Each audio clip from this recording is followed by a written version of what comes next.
Hello, good morning to all of you.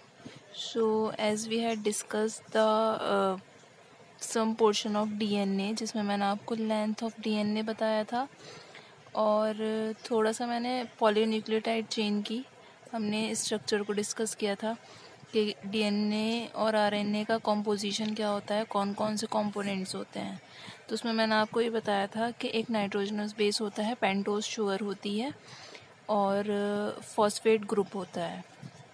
Nitrogenous bases जो हैं वो आपके टू टाइप्स के बताए थे, प्यूरीन एंड पायरिमिडीन। प्यूरीन के अंदर एडेनिन गुआनिन, पायरिमिडीन के अंदर साइटोसिन और थायमीन, और आरएनए वाले केस में थायमीन नहीं होता, यूरेसिल आ जाता है वहाँ पर। ठीक है। और एक इनके बीच में बॉन्ड्स, दो बॉन्ड्स बताए थे मैंने, एक एन ग्लाइकोसिडिक बॉन्ड और एक आपका फॉस्फोडाइस्टर बॉन्ड बनता है। जब नाइट्रोजनस बेस से पेंटोज शुगर जुड़ती है तो एन ग्लाइकोसिडिक लिंकेज बनेगा, जिसको न्यूक्लियोसाइड कहेंगे जो बनेगा। ठीक है। जब इस न्यूक्लियोसाइड से फॉस्फेट ग्रुप आकर अटैच होता है तो बन जाता है आपका न्यूक्लियोटाइड, और इनके बीच में जो बॉन्ड बनता है वो होता है फॉस्फोडाइस्टर बॉन्ड।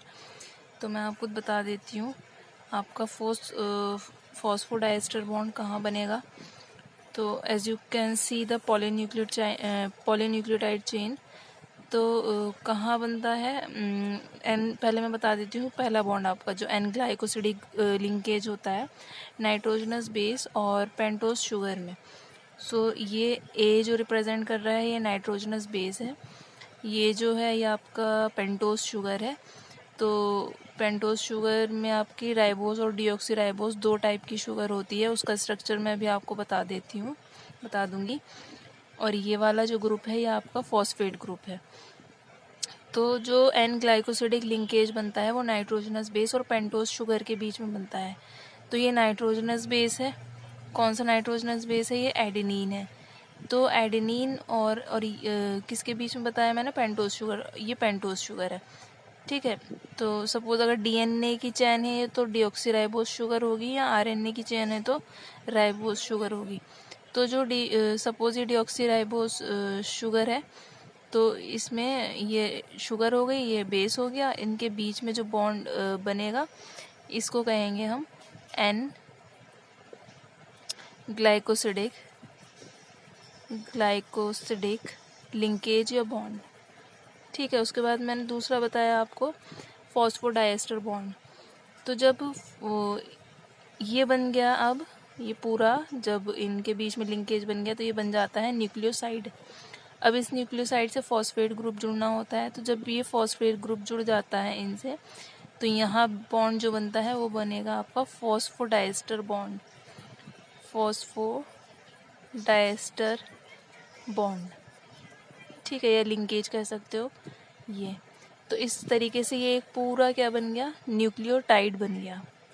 ठीक है। अब मैं इनकी पोजीशन आप लोगों को बता देती हूँ। पहले मैं आपको पेंटोज शुगर्स का स्ट्रक्चर दिखा देती हूँ। तो these are the structures for pentose sugar, जिस दो टाइप की होती हैं, डीऑक्सीराइबोस और राइबोस।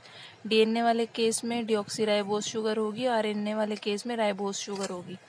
तो ये पेंटोज शुगर की होती है क्योंकि इसमें 5 कार्बन्स होते हैं, एज यू कैन सी 1 2 3 4 5। ठीक है। तो ये पोजीशंस होती हैं 1 कार्बन 2 3 4 5। ठीक है, ध्यान से देख लीजिए क्योंकि जो लिंकेज बनता है ना उसमें मैं आपको पोजीशंस बताऊंगी फिर। ठीक है। तो इस टाइप से इसका स्ट्रक्चर होता है डीऑक्सीराइबोस का। राइबोस में भी ये भी 5 कार्बन शुगर है, जिसमें 1 2 3 4 5। ठीक है। इनके स्ट्रक्चर में जो डिफरेंस है वो यहाँ होता है बस। जैसे कि यहाँ एक OH ग्रुप है, यहाँ कोई OH ग्रुप नहीं है, यहाँ दोनों में ही OH ग्रुप होता है, बाकी पूरा स्ट्रक्चर सेम ही होता है डीऑक्सीराइबोस और राइबोस का। तो जब मैंने आपको बताया कि जब ये न्यूक्लियोसाइड बनेगा नाइट्रोजनस बेस और पेंटोज शुगर के मिलने पर, तो जब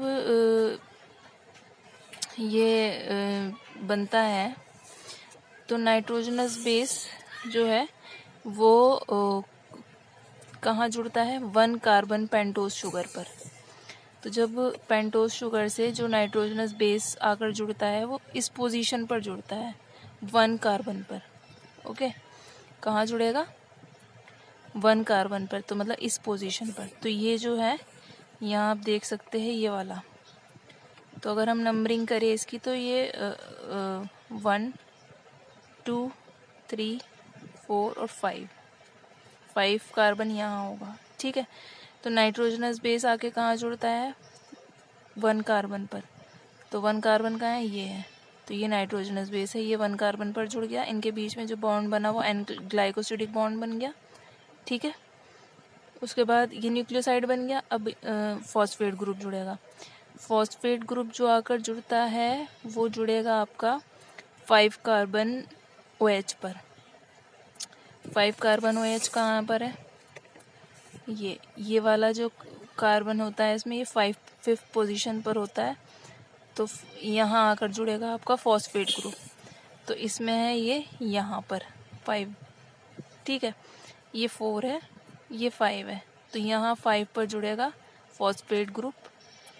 तो ये जुड़ गया यहाँ पर 5 OH पर, जिससे इन दोनों के बीच में लिंकेज बनेगा फॉस्फेट ग्रुप और इसके बीच में, शुगर के बीच में फॉस्फोडाइस्टर बॉन्ड।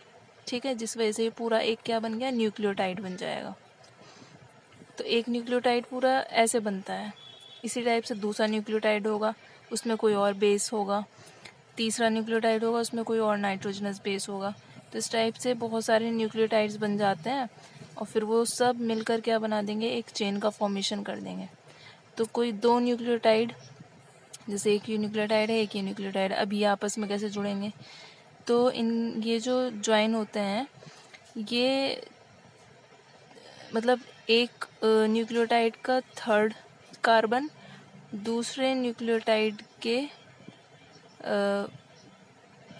जैसे कि जो फॉस्फेट ग्रुप होता है 5th पर होता है ना, तो दूसरे न्यूक्लियोटाइड के 5th पोजीशन पर प्रेजेंट फॉस्फेट ग्रुप से लिंक होता है। तो आप ये कह सकते हैं 5th से जुड़ता है।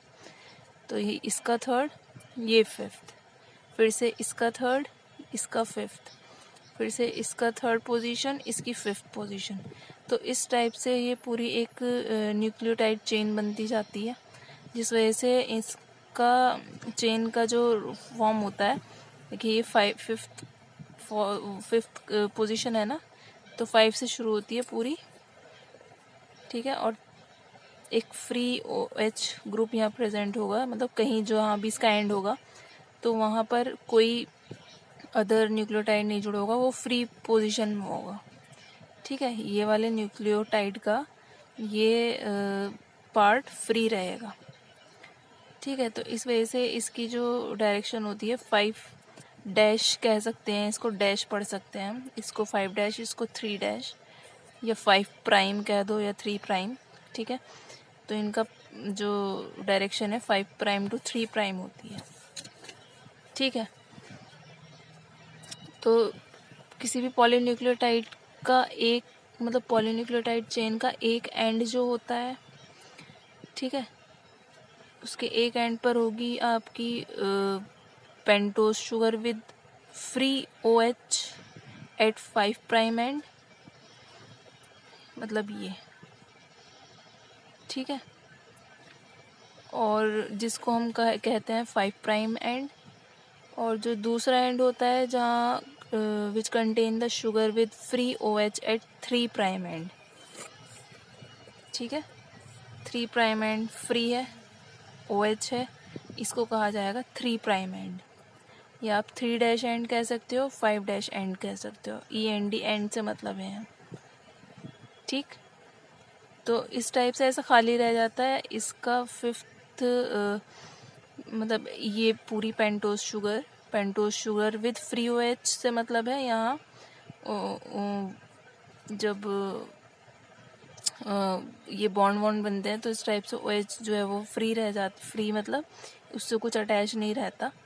ठीक है, ऐसे ही 3' एंड पर, इस वजह से इसको जो पूरी चैन बनती है तो उसका हमेशा डायरेक्शन यही होता है। अगर 5 end to 5' end to 3' end. ठीक है, तो एक पॉलीन्यूक्लियोटाइड चेन की बात हो रही है। नेक्स्ट इसमें ये होता है जो शुगर और फॉस्फेट होते हैं, शुगर और फॉस्फेट ये उस पॉलीन्यूक्लियोटाइड चेन की बैकबोन बनाते हैं। ठीक है, जिस वजह से वो पूरी न्यूक्लियोटाइड चेन बनी रहती है। ठीक है। और इसके अलावा नाइट्रोजनस बेसिस भी इनसे जुड़कर बैकबोन का फॉर्मेशन ही करते हैं, लेकिन मेन जो बैकबोन का फॉर्मेशन होता है फॉस्फेट और शुगर्स के थ्रू होता है। ओके, तो कुछ वर्ड्स थे वो मैंने आपको बता दिए। ऐसे ही आरएनए के जो केस में होगा, वो जब हम आरएनए पढ़ेंगे उसमें भी ऐसे ही होता है, लेकिन उसमें थोड़ा सा डिफरेंट होगा, वो आप लोगों को मैं बता दूंगी। ठीक है, उसमें एडिशनल OH ग्रुप होते हैं जो 2 पोजीशन राइबोस शुगर के 2 पोजीशन पर प्रेजेंट होंगे। ठीक है, और थायमीन की जगह यूरेसिल उसमें प्रेजेंट होता है, तो उसका थोड़ा सा डिफरेंट होगा। ये तो पॉलीन्यूक्लियोटाइड चेन का था। और जब ये पॉलीन्यूक्लियोटाइड चेन बनती है ना, तो मतलब जब यहाँ जैसे फॉस्फेट ग्रुप पेंटोज से जुड़ता है, तो यहाँ पर एक वाटर मॉलिक्यूल जो है वो फ्री निकल जाता है जब ये बॉन्ड वगैरह बनते हैं। वो आप लोगों को इतना डीपली नहीं पढ़ना, लेकिन होता है यहाँ पर। तो इस टाइप से पूरी मतलब एक ये पूरा न्यूक्लियोटाइड, एक ये पूरा न्यूक्लियोटाइड, फिर ये जुड़ते जाते हैं ऐसे, तो पॉलीन्यूक्लियोटाइड चेन बन जाती है। ठीक है, तो हाइड्रोक्सिल इसीलिए लिख रहे हैं OH की वजह से, हाइड्रोक्सिल जो लिखा है यहाँ पर। ओके।